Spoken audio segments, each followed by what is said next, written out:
This week's episode was brought to you by Sandworm Rider. Thank you, Sandworm Rider. It's with the generous support of listeners just like you that keeps the spice flowing directly into the main arterial pipelines of the giant rabbit goddess we serve from the astral temple in the 6th dimension. If you'd like to serve the bunny goddess as well, or just hear the second half of this episode, please visit www.patreon.com/thewholerabbit, where your monthly donation of just $5 will not only earn you instantaneous access to our extended library of episodes chock full of esoteric content compatible with your podcast player of choice, I'll even send you a 5x5 vinyl sticker of our big bunny Baphomet from our cover art and the forbidden keys to our Discord temple where the sacred cows are kept sequestered away from noisy children and hungry Wall Street investors. For those interested in getting a tarot reading from yours truly, subscribe at the $20 tier and I'll give you one video reading for each month you're subscribed, even if it's only one. In this week's episode, we nerd out to the esoteric symbolism coded into the 5th numbered card of the Major Arcana of the Tarot,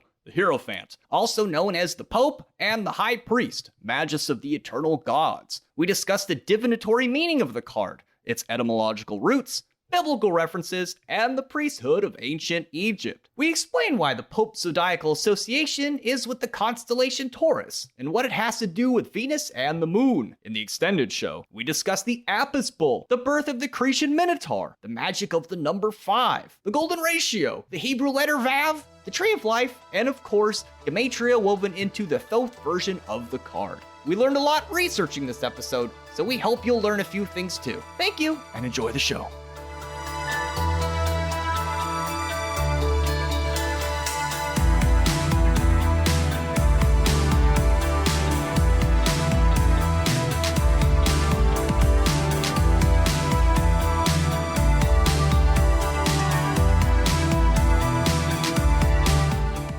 I've had a lot of weird experiences. Apparently some of them with the grays from Zeta Reticuli. I don't know what that means. I believe it's a star that's only 39 light years from Earth, and multiple sources say that's where the tiny grays come from. Well, it must be true then. It's in the book. What book? It's an orthodox belief of the UFO community, you could say. Oh, jeez. Hello, everybody, and welcome to The Whole Rabbit, where we do more than just offer a few thought-beguiling clues meant to tantalize the senses, yet starve the mind of the precious knowledge it needs to begin unraveling the wild mysteries of the beating heart of the universe. Nay, we break out the 9-inch nails and firmly affix ourselves to the ever-flowering lotus of wisdom and ride the bull of heaven to the sacred spires of spiritual authority to announce its secrets with Pope-like passion, because this week we're lifting the fancy dress and kissing the ring of the Hierophant from the Major Arcana of the Tarot, also sometimes known as the High Priest and Magus of the eternal gods. I'm your host, Hack Rabbit, otherwise known as Luke Madrid. I'm joined this week by the meme queen, Mari-sama. You're the man now, dog. The matador of the mysteries, Malachor 5. Ole! And the highly heretical high priestess, Heka Astra. Hello. Hello! La la la. So it's been a few weeks since we've done an episode on the tarot card, specifically the Major Arcana. I guess this is our return. Triumphant return. We now return to our regularly scheduled program. I'm back, baby! We might call it the Pope-isode. Seated high above the congregation, upon a lavish throne, carved within a verse crucifix, the voice of the Pope bellows through the hollowed temple adorned with precious, even sacred art, the air suffused with a sweet smell of resinous woods and gums, flashing a sign of benediction with one hand, and wielding a scepter of holy power in the other. His words undress the mystery unto naked splendor, and offers a sense of palpable understanding by all with the ears to hear, especially rabbits. At his feet are the keys to the kingdom, for he stands in the doorway of all wisdom, opening and closing the way where divinity and mankind may dwell together as one in his holy house. I find it interesting the symbols associated with the Hierophant are used to market energy drinks. Have you noticed that? A like Monster energy drink? Yes. Or Full Throttle? Here's the thing. You want to unleash the beast? Well, we're going to talk about the beast in this episode. We're going to talk about the Hebrew letter association, which is Vav, which has the numerical value of 6. So those conspiracy theorists who say there's 666 on the Monster Energy drink, well, there it is. But also, if you look over at Red Bull, we're going to be talking about the symbolism of the bull of heaven, the one that gives you wings. Oh, damn. Yeah, they love this stuff. The rock star, we're going to see the star in the center of the Hierophant's body. He's the number 5. He's the one everyone pays attention to because a good rock star is also a high priest. You know, he gets the congregation riled up. This is true. And then if you can't read, you can hear the music. You can experience God through sound, which is also related to Hierophant. But to get us started, where better to begin than the etymology? As we'll soon find out, the Hierophant is the original daddy because the word pope comes from the Greek papas, which means, well, father. It's often cited that papa and dada has its origins in baby talk from nearly every culture on Earth, stretching far back into prehistory. From Welsh, we have Todd, then Irish, Dade, Lithuanian Tete, Sanskrit Tata, the Czech Tata, the Latin Tata, which means father, and the Greek Tata, used by children to refer to elders. When did it change to boobies? You know, tatas. I think that's more of a recent colloquialism, if you will. You say tatas, my brain just goes blank. I'm sorry. Yeah, I'm being holy. I'm listening to the Pope and, not thinking about boobies. Caught me off guard. He does wear a dress. Is this where I say, forgive me, Father, Yes. for I have sinned? Now, it was Anton Kort de Gebelin, who we've discussed before, who first ventured to name the card the Hierophant. And this was in an attempt to remove the overtones of Christianity, believing the tarot to be of pre-Christian origin. As such, the term Hierophant was introduced because its historical relationship to the high priest of the Greek Elysian mysteries. The word Hierophant derives from the Greek hieros, which means holy, and phaeon, which is related to phenomenon and means to show or reveal. As such, the Hierophant is the one who makes the sacred conceivable. He shows it to you. As a kind of fun fact, the hiero of Hierophant is the same root that gives us the word hieroglyphs, which means sacred carvings. So as Luke mentioned, the older versions of the tarot, like the Marseille deck, call this card the Pope, and later ones often call it the Hierophant. And it makes sense, too, because it was also known as the high priest, and the Pope is essentially the high priest of Catholicism. There are many priests, but he is the highest one. He's doing all the drugs. It's his job. That's historically accurate. Now, because he's a card in the Major Arcana, it would profit us to discuss the divinatory meaning. In a tarot reading, turning over the Hierophant usually indicates institutional establishment, traditional values, conformity, commitment, religion, or beliefs. The Pope might be an important teacher or an entire system of thought that one subscribes to. This is the guy who does not cut corners and tells you that any job worth doing is worth doing right. He might even represent terms on that pesky contract or the non-disclosure agreement you signed, and he most certainly wants to know the password. He's what people refer to as the man, or, by extension, the patriarchy. Yeah, whatever, Dad. Immense the mansplaining operation. The cross was a mushroom. That's basically what he does. He's the mansplainer of the deck. So me. According to A.E. Waite, the Hierophant represents marriage, allegiance, captivity, servitude, by another account, mercy and goodness, inspiration, the man whom the querent has recourse. Reversed, it means society, good understanding, concord, over kindness, and weakness. That being said, being receptive and listening to some of my friends who I've asked to listen to the show or have, intrigued about it, they said they'd like to know a bit more on how to read the cards exactly. And I thought this might be a good time to mention how all the tarot cards have a quote-unquote multi-octave answering system. So what does that mean? To keep it simple, the inquiry or question will fall into 4 categories. These would be spiritual matters, matters of the heart, intellectual matters, and material matters. A bit like the 4 elements. So spiritual matters refer to what otherworldly activities might be present for the said question. For example, the Hierophant and High Priestess might indicate the Holy Guardian Angel. Spiritually speaking, the Hierophant would correspond to one's daily rituals, observances, offerings, meditations, and prayers. Likewise, changing the water on your ancestral altar, burning the correct incense for the correct planetary association for the appropriate situation. For example, burning rose incense on Friday during the hour of Venus to attract the appropriate lover. It might also mean talking to your priest, pastor, or getting advice directly from the Bible. I think that would also count. Definitely. And then we have matters of the heart, which are emotions or relationships. It's when love is implied, but it might also mean a sort of early blind love, like love at first sight. In matters of the heart, the Hierophant might also mean taking it slow, following all the proper, well-established rituals of courtship. And,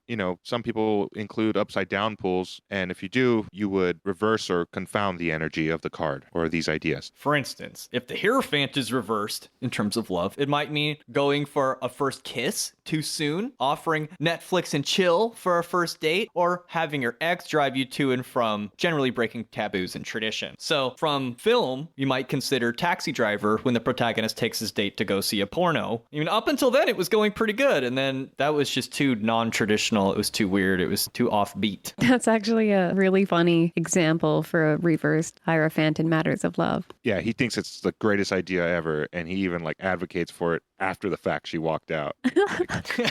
So deranged, so reversed. Intellectual matters are things that concern philosophy, mental states, Jungian archetypes, which we'll get to in a bit, thoughts embodied. So like a pope, for example, is personified version of this, but you're the pope in the mind, you're thinking holy thoughts. Or just like church and school relationships, how it's very studious work for the mind. In intellectual matters, it's doing it the way you were taught, as explained in the instruction manual. And then finally, we have the material matters. These are the physical qualities of the card, like weakness, confusion, or embodied archetypes, getting help from your superiors. It's not necessarily that you are weak in this state. It's just that you're getting assistance to learn more and do it properly. The bull with strength and endurance. All creatures of burden's life is enduring and very toil-filled and work involved. So in a way, they're weak, but they're strong because of all that weakness getting washed away in just how they exist. You know what I'm reminded of with the Hierophant in terms of like a physical or material pull is, when you're in a bank and you have that like winding lineup with the ropes, it's like a very orderly lineup,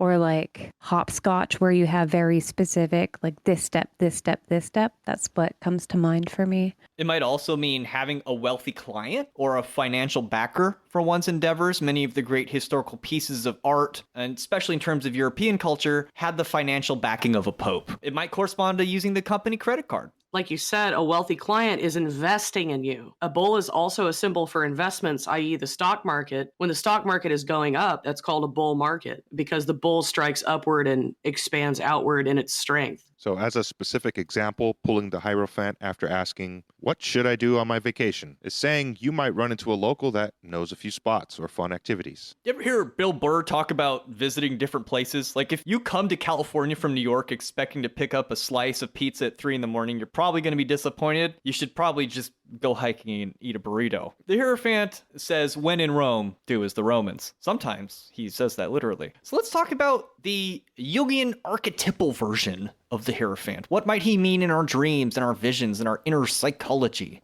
To begin, according to A.E. Waite, the daddy of the tarot, he says, he is rather the summo totius theologiae when it is passed into the utmost rigidity of expression, but he symbolizes also all the things that are righteous and sacred on the manifest side. As such, he is the channel of grace belonging to the world of institution as distinct from that of nature, and he is the leader of salvation for all the human race at large. He is the order and the head of the recognized hierarchy, which is the reflection of another and greater hierarchic order, like the CEO of a company, for example. I mean, that just struck me. So with the Jungian archetype, he's the expressed voice of a higher intuitive nature and taking action in line with it. If the emperor is the paternal figure as father of the earth, then the Hierophant is the father of the spirit. So as the emperor moves away from nature in the building of his empire, he needs to be reminded of the deeper purpose for his building his empire in the first place. Without this deeper meaning, the empire has no true purpose. To simplify, the emperor tells you what to do, while the Hierophant tells you why to do it. Historically speaking, rulers have often had advisors and councils, and generally this included spiritual advisors. advisors. So you might be reminded of the priesthoods of ancient Egypt, Greece, and Rome, or even the village shaman of a tribe. So the Hierophant sanctifies the emperor's empire of the previous card. He makes a union between opposing interests and makes harmony possible by looking at the higher purpose. He offers guidance and reminds the ruler of the deeper spiritual meaning and purpose behind the healthy, functioning empire. So because we're speaking of the Hierophant as a Jungian archetype, we can understand that this union of opposites applies just as much to our inner world as it does to our interactions with the external world around us. He actively reflects upon our inner emperor, our decision maker, offering support in the form of motivation or constructive criticism to keep everything aligned with that higher purpose. I mentioned previously in our last tarot episode how the emperor is related to the logos or word, and we can also relate the logos to the Hierophant, who takes the law of the word beyond the strictly practical domain and concerns himself with the inner world of the spirit, conscience, and divinity. Right. In the last episode, you mentioned how the emperor is associated with the word and how there must be a certain level of organized thought occurring for those words to have meaning. So if the emperor is laying down the rules based on the laws of nature, the Hierophant is giving that higher purpose to those words and institutionalizing the spiritual reasonings of the laws. And I had also mentioned how an emperor eventually is going to start, wanting to know why his laws are. If he's a good emperor, if he's going to be fair, he's going to eventually pick up the Hierophant path, which is the next card for this reason. It's at this point that the hero, the initiate, would begin a magical journey. It's like when the tutorial tells you to look at your journal to get more objectives and quest info so you can truly complete the game. So continuing to look at the Hierophant through a Jungian lens, he's the wise old man that consciously begins a dialogue with the previous cards, which we can think of as representing the instinctual and automatic functions of the psyche. Through this interaction, the Hierophant acts as a redeemer of human consciousness, coming to sanctify the inner empire of self, composed of its various aspects, and lending awareness to them. Likewise, in terms of Jungian archetypes, we're reminded that the Hierophant exists within each of us as an aspect of ourselves, and in his own right, the Hierophant arises out of an instinctual drive to give meaning to our own lives. So simply put, his purpose is to be our conscience, which governs our own spiritual warfare. He represents our ability to become educated, our motivated teaching of self, and inner guidance. The Hierophant has access to and authority over our conscious, unconscious, and superconscious, which we might also relate to the id, ego, and superego. His role is to connect the Trinity, the Father, Son, and Holy Spirit, with the earthly realm, and these triplicities are implied by the three-tiered crown and the papal cross that he holds. So just to touch briefly on these symbols as they're evident in the Rider-Waite card, the papal tiara, also called the triregnum or triple crown, has long been a style worn by the Pope. Crowns symbolize authority, and as a threefold crown, it symbolizes supreme authority over the three worlds. That's body, mind, and soul, and it's a power bestowed by the Holy Trinity. And the staff he carries is also related to the symbolism. It's the papal cross staff, and generally a bishop's staff has 2 crosses, and a pope's has 3. Ooh, big fancy. So the 3 arms are of tapering lengths, and he holds it in his left hand. So this implies that he's ruling from the heart and without excess force of the dominant hand. In many decks, his hand is gloved, like in the Marseille deck. In the Rider-Waite deck, his hand actually appears to shine with the same gold color as the staff and the tiara. And this implies that it's not a power wielded of the earthly flesh, but with divine union itself. It's like he's wearing shockproof gloves because this holy power's pretty dangerous. Like Elsa in Frozen. So since the Hierophant represents the well-educated spiritual teacher who knows the methods, he shows the magician just what to do with those tools that he unpacked from the fool's bag. He makes our magic more refined. He tells us when we've sinned against spirit and what we need to do to become closer to God. Insert 9 Inch Nails clip.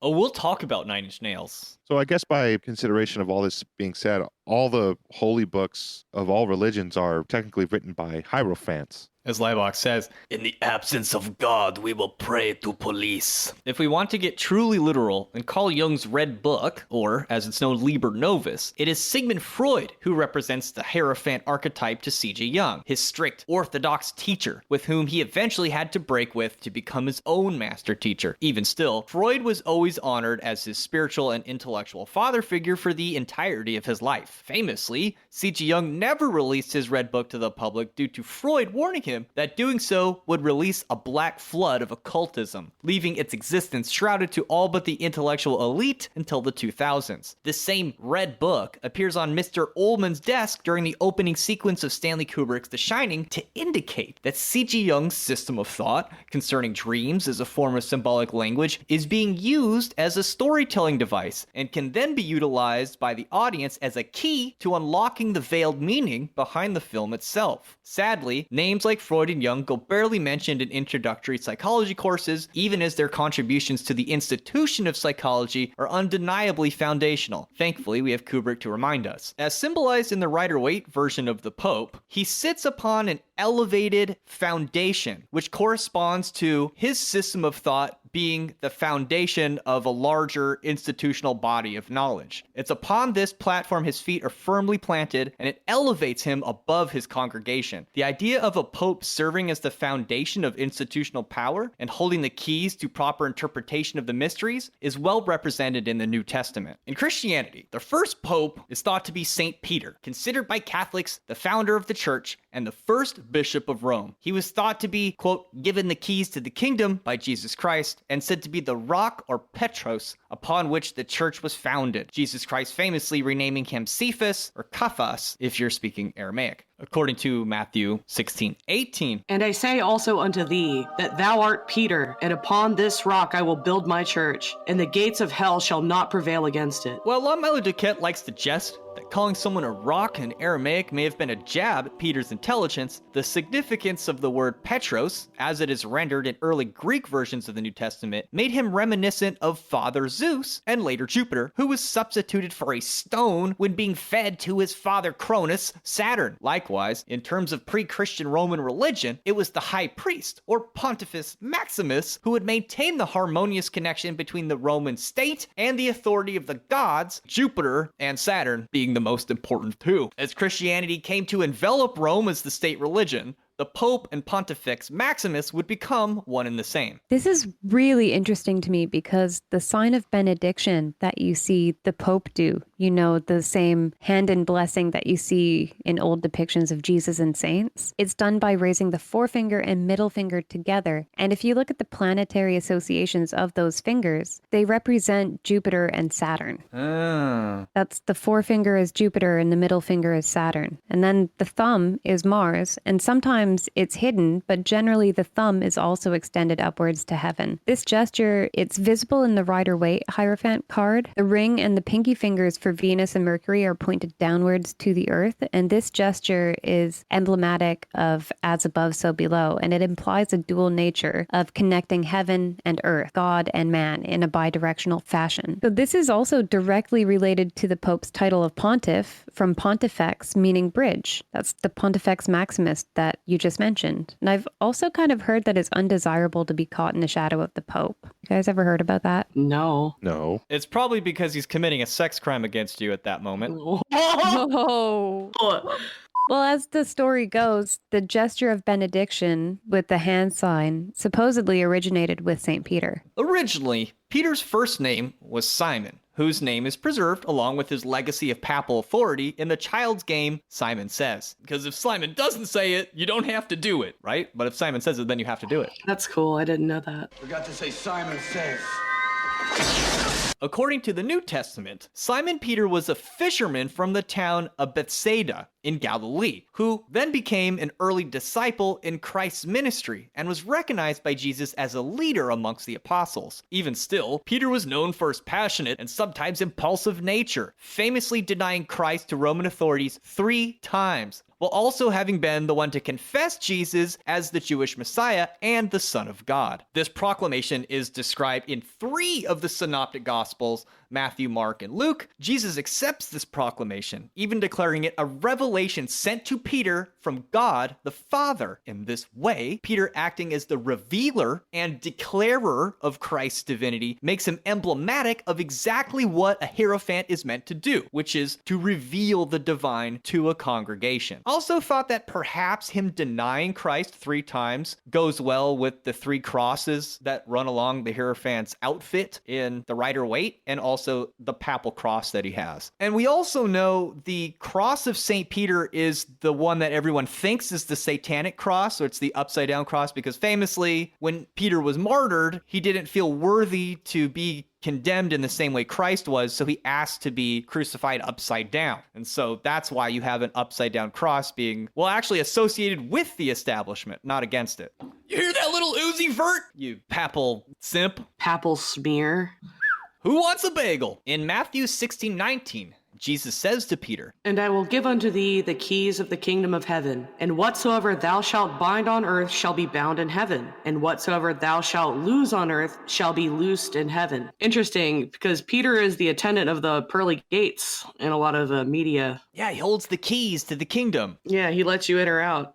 I mean, because famously the Pope could excommunicate you and send you to hell. This excerpt that you read from Matthew to me sounds a lot like you're bound by all that you create. It sounds a little bit like be careful what you wish for. I think this seems like a good time to bring up the crossed keys symbolism in the Rider-Waite Hierophant card. This imagery of the crossed keys is used on the coat of arms for the Holy See and Vatican City, and it's typically shown as one silver and one gold key across each other. So as Luke mentioned, the power of the keys is the power to bind or loose sins, and that's exercised by the loosing of sins through confessions, excommunication, baptisms, and the binding of hands in marriage or the church to God, which coincides with the neck card of the tarot. And you might choose to read the Hierophant in its upright position as referring to the binding aspects of sacred law, like marriage, and reversed, the loosing aspects. So the Pope holds a dual-natured power that can be beneficial or destructive, and the keys are also symbolic of secrets or guardianship, that which is locked away or has restricted access. We'll talk about the bull later, but likewise, the bull can be very beneficial or creative. Likewise, it could be pretty destructive. Totally. And the keys also symbolize the opening of doors, which, as we previously discussed, the door or door bolt is associated with the Empress, the Holy Mother, the womb of life, and the body of the church itself as a temple. If we're going by strict orthodoxy, you're not allowed to enter the door of the lady parts until the high priest says you may by marrying you. So in the context of this card, we can see that unlike the pillars of the high priestess, who's not depicted in a temple, we might instead think of her as the temple itself, like Hathor, whose name means house of Horus. So she would be the mother that is the church itself. And interestingly, the scripture even states that the church is the body of Christ, which you could easily deem synonymous with the house of Horus or Hathor. So we consciously acknowledge being contained within the body of the mother that is our temple, her womb. This designated temple is depicted in the Rider-Waite card by how it differs from the high priestess card. The high priestess sits between her pillars before a vast ocean, but the Hierophant sits between pillars in what appears to be a temple structure made of stone. So this gives the Hierophant the symbolic representation of his immovable petrification of spiritual belief and law, and that's signified through the gray color. And generally, this color in cards often implies a neutrality, equanimity, and unbiased indifference, but it can also imply a stone-like nature of something when it's set in stone, so to speak. So in this case, we might think of it as his faith is set in stone. He's not changing his mind. He knows what's up. I mean, that's kind of like when you have an experience of gnosis, or you have this kind of theophany, and it's like no one can tell you after that what is God. Like you just have this knowing, it's set. It was good enough for my daddy. So the pillars of the Hierophant are supporting structures of the entrance to a stone temple, and this implies a kind of earthly, organized religious structure to the set of beliefs, and a kind of animated divine knowledge. It often manifests as a kind of enforcement of the laws and expression of power. So this implies the fixing of something, which is also related to the crucifixion, or the nails, pegs used to fix Jesus upon the cross. And we'll get to that later with the nails. But the centralized figure of the Hierophant between the pillars generally implies a necessary balance and harmonious nature as one who sits evenly between the pillars of severity and mercy. So let's talk a little bit about the difference between the high priest and the high priestess and the magus. A.E. Waite says in the pictographic key of the tarot, he is the ruling power of external religion, as the high priestess is the prevailing genius of the esoteric, withdrawn power. So you can kind of think of it like the high priestess receives God and carries God while the Pope expresses it.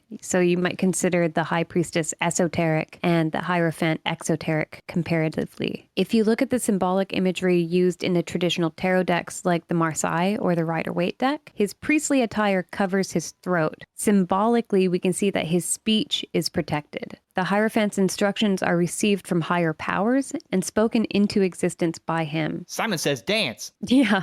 I mean, to see this in modern times, you need only look to recognize spiritual leaders like the Catholic Pope to see how crowds will just swarm all around to hear him speak or offer blessings. So with the tarot Hierophant, we might expect that he hears the voice of God, or that through his counterpart, the high priestess, who receives God as the wife of God, that the Hierophant is to speak and take action from that union. So if the high priestess possesses the divine knowledge as shown by her holding the Torah, we see this symbol is not repeated in the Hierophant card. He's there to hear the word and speak it into manifest action. He reveals the law. Yeah, like if the high priestess is the law, he is the one to reveal it. Yeah, I kind of think of the high priestess as the inner guide, intuition, meditative states of mind. And the card associated with her is a path that connects the lower parts of the tree. So in essence, you, all that's left of you, to the source, up to Kether. So it's a different interaction with forces here. And the Hierophant is like our outer guides, the way we structure our life or how we live our life, teachers that are available to us, and thus how we learn traditions through generations, through parents or whatever. That is embodied force in our lives that are very much like the Hierophant. And this card's path connects Hokmah and Chesed, so it connects the will of God into structure. So it's a little bit of a different part of the same job or task force. And they really do go together. Like if the high priestess is your inner connection to wisdom, and then the Hierophant is helping you reveal that through external means, he like has the toys and the tools and the books and the words, the poetry to tap into that inner connection to the divine, which would be the high priestess. And that's why they are like a couple. They go together. It's like your cool aunt and uncle Yes. that you wish were your parents. Now, in the high priestess episode, we associated her with an equal sign. So in mathematics, the high priest would be like the order of operations. Anyone remember PEMDAS? Yep. Please excuse my dear Aunt Sally. That's parentheses, exponents, multiplication, division, addition, subtraction. So the equal sign is obeyed in a specific ritualistic fashion. Hierophant must simplify the equation, but does not fundamentally change its meaning. The equal sign is the law, and by following the order of operations, it may be expressed in simpler terms, which may be more easily understood. He looks at the initial expression and then tells you what it means, basically. And then if you want to compare the magician and the Hierophant, the magician connects the above and below as well, the inward and the outward world, just as the Hierophant does. But the Hierophant does this in a more controlled, educated, and conscious way. And this also implies a certain level of institutionalization, which we see in organized religions. Somebody mentioned that he is like a priest, but he just knows what to do. So like if you had a bunch of priests like with all their stuff on the table, they're like, oh, I can separate out this from the chaos and this from the chaos in these distinct families. Then the high priest would come along and be like, you know what you're supposed to do with those, right? And then he tells you how to put together the lightsaber kind of thing. Right. It's almost like you're the emperor and you're kind of like blowing off all the kingdom's money and nobody's stopping you. But, you know, you get bored of that and then you're trying to figure out something new, how to make this available to more people, perhaps, you know, because you're trying to do a good job. And this other dude who's your Hierophant's like, yeah, you know, you cut all that bull crap out and learn some of this math, learn some of this astrology, learn about people and their traditions and why you need to respect them, why you can't do those crazy chaotic things you did, and why there's a method to rule. So in terms of the Major Arcana, this is the first card with more than one character in it. We have the Hierophant and we have these two monk figures in front in the Rider-Waite deck. And this suggests a kind of spiritual community, students or followers, which support the sacred laws upheld by the Hierophant.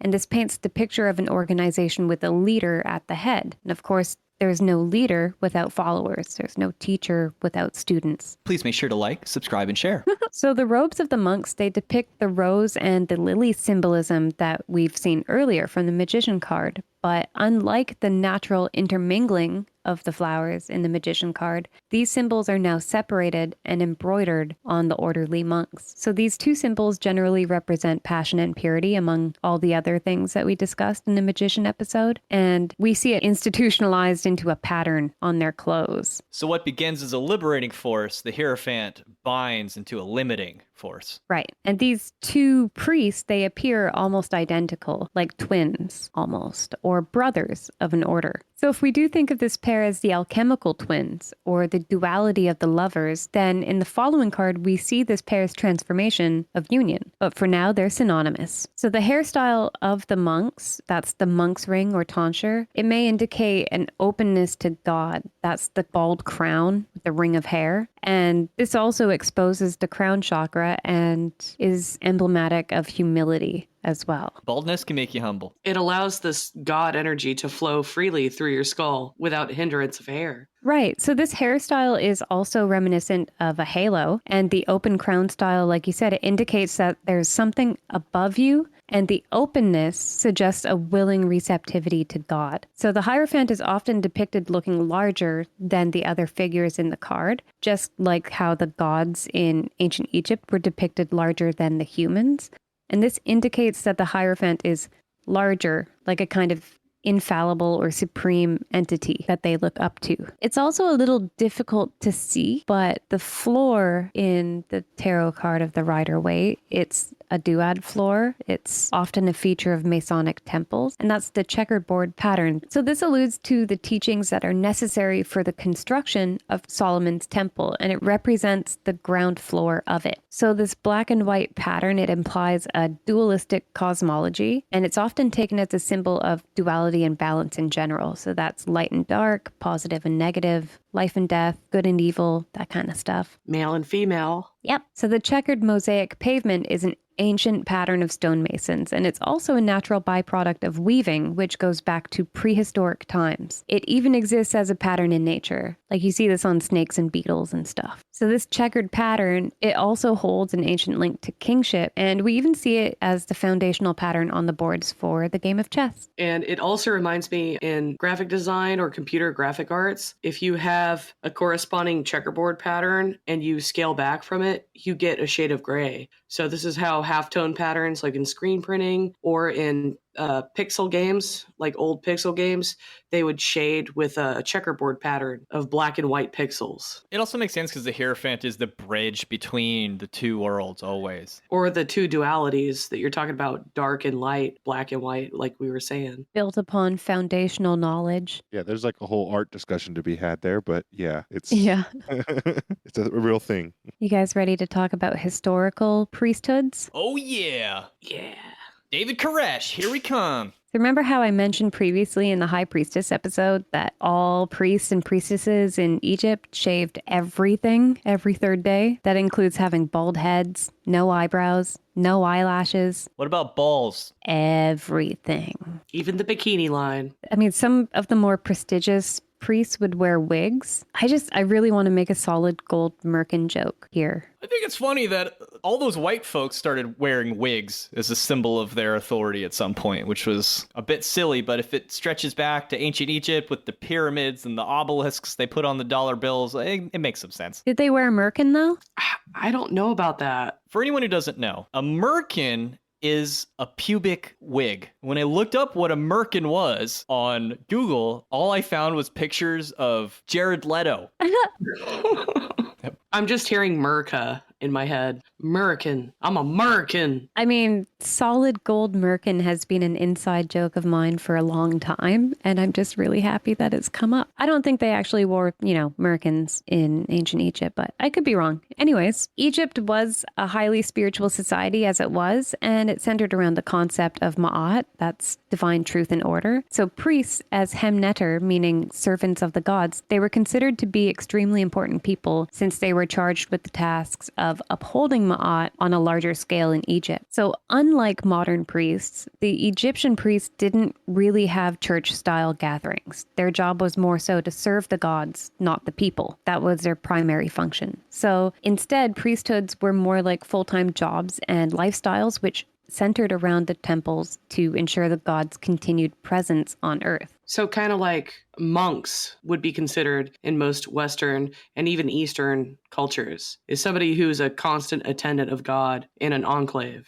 Yeah, it's not like how it is now where it's like, well, we go to church every Sunday. It was a lot more of a kind of lifestyle. And for the greater good of humanity, that there's balance. Right. So because of how spiritual their society already was, there wasn't really a need for that weekly authoritative spiritual lecture kind of style or ecclesiastical sermons at gatherings like we see today. But that's not to say that people wouldn't still come to the temples to bring offerings, pray, show gratitude, or seek assistance, protection, or even medical treatments. One common title for priests and priestesses to be referred to was Wabu, the pure ones, regardless of their status or rank. The ritualized purifications extended beyond just shaving and included multiple daily cold water baths in sacred pools, a purified diet that means lots of beef, goose, and wine, but no fish or beans. No fish, no beans. No smelly things. So they also wouldn't wear wool. They would just wear a single linen garment and papyrus sandals. And they also had various other ceremonial purifications and rituals that they would do.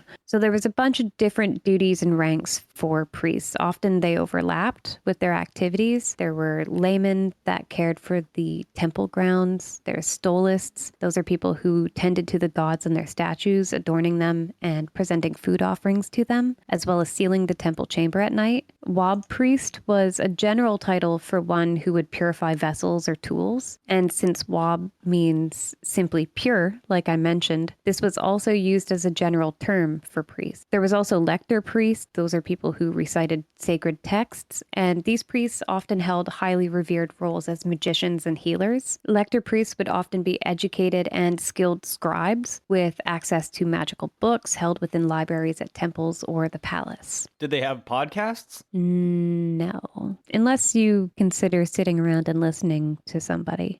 And that's interesting because, the modern priests you were talking about that proselytize and give sermons and stuff, the stand at which they sit on, like the podium or even the pulpit, it was often described as the lectern from which they read. So these ancient priesthoods were integral to the preservation of culture and knowledge, as well as the maintenance of societal order. The high priests, Hem-Neter-Tepi, assisted the pharaoh in uniting Egypt with the divine. So this brings us again to how the Hierophant is connected to the emperor card and furthers the tarot journey as the next card. Similar to how the pharaoh was viewed as a god incarnate, so too were many of the higher ranks of priests. So hence we have many of these festivals, rituals, and ceremonies where they would act and speak in the roles of gods. Since the main functions of priesthoods was to attend to the will of the gods and to preserve relationships with them, their political and social power grew over time. Eventually, the number of active priests and temples increased so much that it created a more distinct priesthood hierarchy with thousands of priests throughout Egypt. There were many temples dedicated to different gods, so there were independently recognized high priests that acted as heads of those individual temples. So,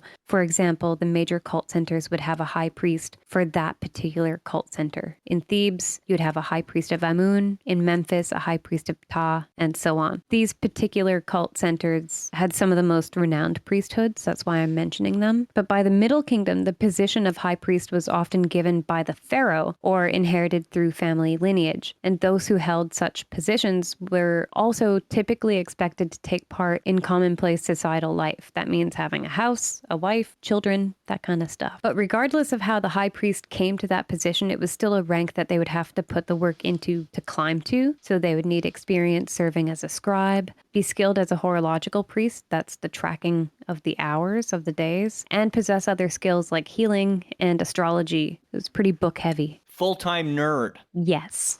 Yeah, this card is like the outward nerd, not the hidden nerd. So in Egypt, it was also not uncommon for a high priest to hold the additional titles of sem-priest, royal administrator, chief counselor, or vizier. Often the high priest was an older, wiser man that advised the pharaoh and oversaw magical ceremonies, festivals, rituals. And the role of the high priest was to interpret the will of the gods and offer a means of communion between the macrocosm and the microcosm. So to unpack the relationship a bit more between the high priest and the pharaoh, the priest interprets the will of the gods and since the role of the pharaoh is to fulfill that will of the gods as an incarnate divine being, the two roles, pharaoh and high priest, go hand in hand. So that's a little bit how Malachor was saying, you need someone to tell the emperor what do. Otherwise, it could all just go off track. Totally. And then as for what the high priest would wear, it would typically be a linen garment with a leopard skin as a mantle over one shoulder. And when acting as sem-priest, the priest would also wear a wig with a side lock. Like a Jedi Padawan. Yes. In Star Wars, the Jedi do correspond to an orthodox priesthood and an ecclesiastical teaching organization presided over by a master teacher, in this case Yoda. It might even warrant mentioning one of the defining characteristics of a healthy republic is the separation of church and state. Both in fiction and actual history, one often attempts to envelop the other in a thrust towards despotic totalitarianism. Because they're so focused on power. Unlimited power! Zap. So just as the Pope is regarded by Catholics today, the high priests of antiquity were also thought of as God's representatives on earth, or the visible faces of God. And this connection with God was also a very sought after title that was often adopted by kings of old as a means of sanctifying their own reign. So in fact, many Egyptologists believe that this power struggle between priesthoods and kingship is likely one of the factors that contributed to the heretic king Akhenaten's change of religion and his enforcement of monotheism. I said, do it! That's basically because by that point in time, the priesthood was so powerful that by Akhenaten declaring that there was only one God and only he could interpret the will of that God, it removed the power from the hands of the otherwise powerful priesthood of the time. So this was not the only time either that a pharaoh would possess both titles of high priest and king as a kind of priest king. I was going to say, even after Britain kicked out the Latins that were occupying them, the Romans, and they established their own kingdom, there was also Protestantism came out of the rejection of the Catholic orthodoxy, and it flowed into England, and the King of England proclaimed himself basically the vessel for God on earth. And that is where the imperialistic part of the British Empire stemmed from, is this, I have the right to take this because I am God on earth. Also, if people think that this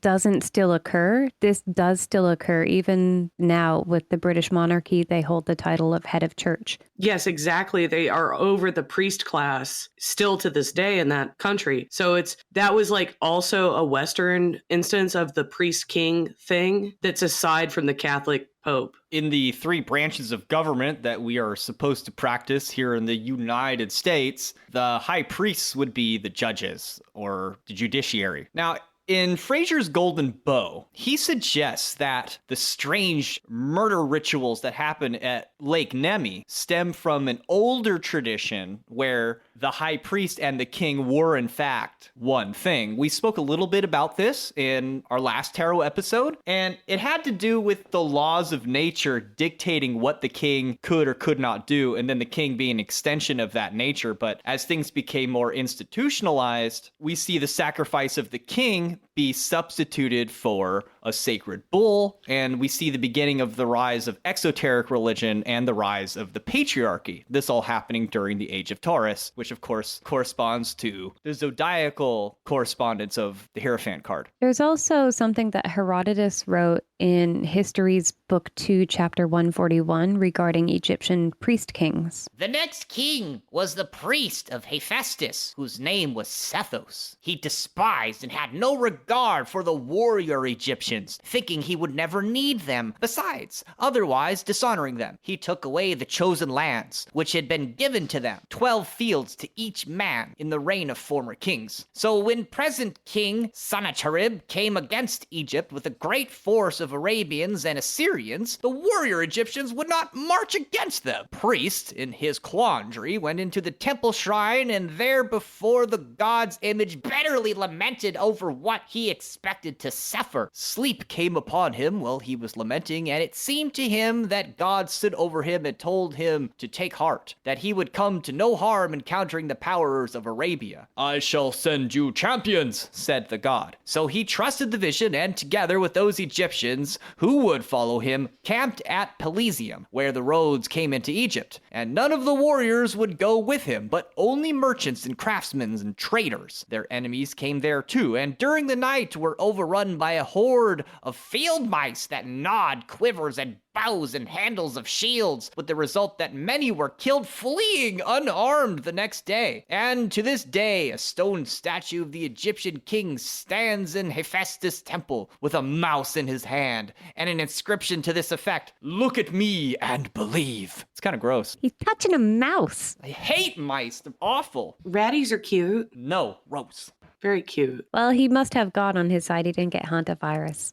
It's he can command nature. That's supernatural. So I briefly mentioned Akhenaten and his issues with the priesthood, but to be more specific, that was the priesthood of Amun at the cult center of Thebes. During Akhenaten's reign, the priesthood was restricted with the introduction of the monotheistic worship of Aten, the sun disk, but the priesthood was restored during the following reign of Tutankhamun. So there were 4 high-ranking priests of Amun, with the first of them bearing the title Neter Tepi en Amun. That means the first prophet of Amun, or high priest of Amun. And the priesthood of Amun had risen to prominence during the 18th dynasty with Hatshepsut, and it continued to gain power. Obviously, they experienced a bit of a hiccup with Akhenaten, but afterwards, they continued the trend of growing power. And in fact, the priesthood of Amun was so powerful that in the 21st dynasty, from 1080 to 943 BC, the high priests of Amun acted as the effective rulers of Upper Egypt. The high priests of Amun, they owned a great many resources, including 90% of Egypt's ships and 2/3 of the temple lands.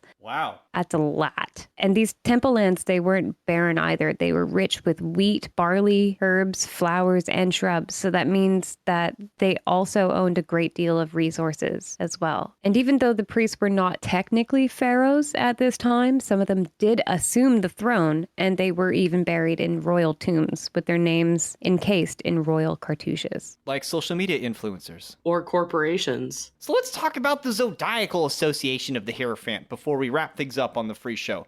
The zodiacal association to the Hierophant is, of course, Taurus. Yeah, and Taurus is an earth sign, and thus it makes it focused on material things or tangible parts of life. This is why the Hierophant is a teacher, especially in spiritual matters, but they're good for your life here on earth to learn from. They're concerned with your well-being. The Akkadians referred to Taurus as Mulgwana, meaning the bull of heaven. The gu in Mulgwana means bull, and the symbol for gu is the outline of a head with horns, which is the oldest depiction that the modern Taurus symbol resembles today. It was the constellation through which the sun rose on the vernal equinox during the early Bronze Age. And that was from about 4000 BC to 1700 BC, when the ascent of the male priestcraft is thought to have arisen. As Duquette explains, this period saw a socio-sexual revolution in the hierarchy of the religious cults. The command of the great goddess held upon the racial imagination began to wane as it became more and more obvious the fertility of her priestess, and consequently the earth, depended ultimately upon the potency of her male consort. Arrangements were negotiated to postpone the regular sacrifice of the male consort by substituting a surrogate victim, often a virgin boy, each year in his place. Understandably, the consort came to enjoy the idea of not being ceremonially dispatched in the fields at the end of his tenure, and eventually the matriarchal establishments were overthrown altogether and replaced by formerly subjugated males, whose emblem was the bull. And then Robert Anton Wilson will tell you that the symbol of the bull is the same thing. It's the subjugated male who has his head down at the ground. Duquette also points out that the bull was a symbol of divinity amongst various different cultures from this time, and often saw their sacrifice as an essential element to connect or link to the world of the gods. This is true today, even in the modern world of materialistic consumer capitalism, where, as Mari pointed out earlier, the bull symbolizes a period of sustained upward movement and optimism in the stock market or other financial markets. It refers to a market condition where prices of various securities, such as stocks, bonds, or commodities, are generally rising or expected to rise. The Rage Against the Machine classic Bulls on Parade forges a poetic link between this modern representation of the capitalistic bull and the sacrificial bulls which were offered to Saturn on Capitoline Hill after they were marched through the streets side by side with members of the Senate prior to Saturnalia kicking off. So these Roman bulls on parade, is that related to the Taurobolium and the bull sacrifices that are held at St. Peter's Basilica? Oh, yeah. Because that's a pretty cool link to think of. The bull and the Pope and Rome all in one idea, just like the tarot. Well, they did actually do bull sacrifices at St. Peter's Basilica, and that's the supposed location of St. Peter's tomb, where many Catholic popes have been interred. They're just practicing the ancient stuff and saying it's the new stuff. It's those popes. So Taurus also rules over the neck and throat, which relates to the power of voice that a king possesses in speaking his orders of rulership into action. So as I mentioned earlier, the Pope's speech is protected. Alchemically, Taurus is associated with the process of modification through congelation or coagulation. That means the thickening or congealing of a substance which increases its viscosity. So congelation is sometimes referred to as crystallization in modern alchemy, and it's also occasionally the symbol that's used for bismuth or rock salt as well. Taking the water of wisdom and thickening it into a syrup you can sell in a can of pop. In the Thoth tarot, there's a bull that the Hierophant is sitting upon, like it's like a throne. And this is to make it obvious that this is associated with Taurus again. But there's also some elephants featured on the artwork. And this is because elephants and bulls have a lot in common with each other. They're both beasts of burden. They have horns and tusks. And we even call the alpha male elephants bulls. So I think Crowley just thought it would be an exotic addition to his artwork for his deck. And people ride elephants too, as if it's a throne, like exalted people from India. Yeah. But then there's also, I enjoy this likening because Hierophant, elephant. Like it has the same suffix. Oh, he does. I really appreciate that. And it is kind of the same energy, but I feel like an elephant is slow, but it also fights upward like the bull. Like it's a symbol of growth and wealth and stature. Yes. Yeah, especially if you look into, Indian or Hindu and Buddhism, there's going to be a lot of elephant stuff that's probably going to fall right in line with this, as well as some bull associations from those more Eastern religions. They are sacred creatures according to the Vedas. True. And while I'm not certain if Crowley intended this at all, or if there's a related idea in there somewhere, in the United States, the Conservative Party is represented by an elephant. So there's a connection there with orthodoxy and tradition. Plays a nice complement to the donkey over on the left, which, as we've learned, has associations with Set, Satan, but also Jesus Christ. So there you go. And then Taurus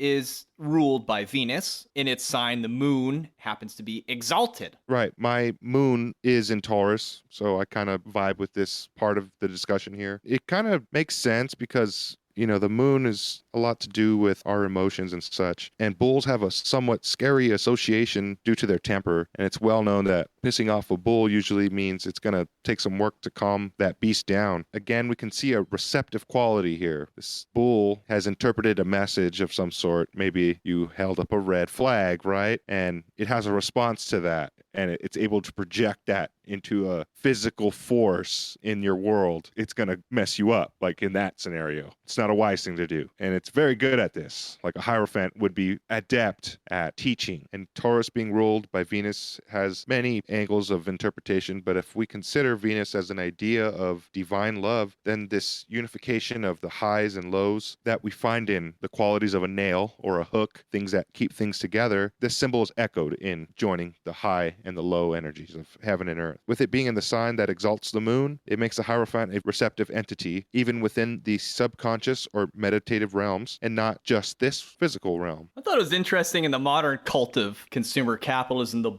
bull exalts the moon, where ideally you want a bull market to drive your investment to the moon. That makes sense. Totally, because there's rabbits on the moon. Yeah, the bull bucks upward with its horns that curls upwards to the heavens with his ambition, but he can also be a little bit too far reaching, and the bear towering over him can knock him down with his claws. So that's part of the stock market mythos. And I thought that was interesting that they have power animals that reflect even all of this old teachings and mythologies. Now we got frogs and doges.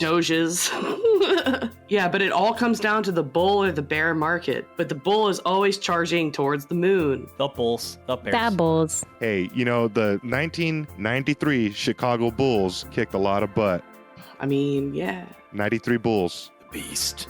It also reminds me of the beast that the Lady of Babylon rides on, which is in the Strength card, which we will get to eventually. But if you'd like to hear more about the religious meaning of bull symbolism, the steamy, bestiality-ridden tale of the Greek Asterion and Pasiphae, Woo. the number 5, Obviously, Apis bulls. the Hebrew letter association of Vav, its Egyptian origins, Talk about Horus, new aeons. the Kabbalistic Tree of Life, the Book of the Law, and the number 9, then please visit www.patreon.com/thewholerabbit, where your monthly donation of just $5 will not only gain you instantaneous access to our entire library of extended episodes going back over 3 years, I'll send you a 5x5 high-quality vinyl sticker of our cover art, and you'll instantaneously be given the secret keys to our Discord server, where you can discuss all the mysteries that would confuse, confound, and horrify your friends. Yay.